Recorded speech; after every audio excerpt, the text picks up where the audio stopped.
सहारा नेपाल र global learning ल्याबको सहकार्यमा सञ्चालित लिडरसिप एकाडेमी कार्यक्रमले नेपालमै केही गर्ने युवाहरूका लागि चाहिँ यही केही गर्नको लागि प्रेरित गर्ने लक्ष्य राखेको छ।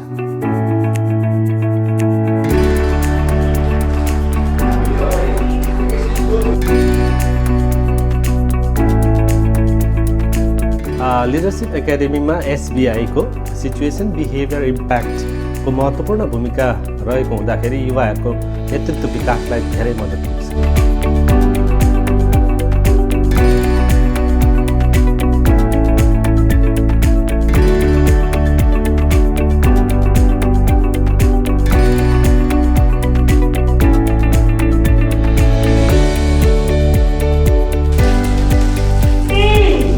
लिडरसिप एकाडेमीमा हामी डिएसी मोडलको बारेमा छलफल गर्छौँ।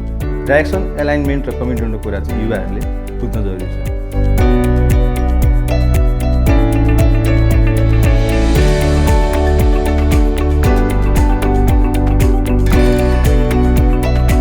यो सस्टेनेबल इम्प्याक्ट प्रोजेक्टले चाहिँ युथहरूलाई चाहिँ आफ्नो र आफ्नो समुदायप्रति चाहिँ जिम्मेवारी र जवाफदेही बनाउँछ।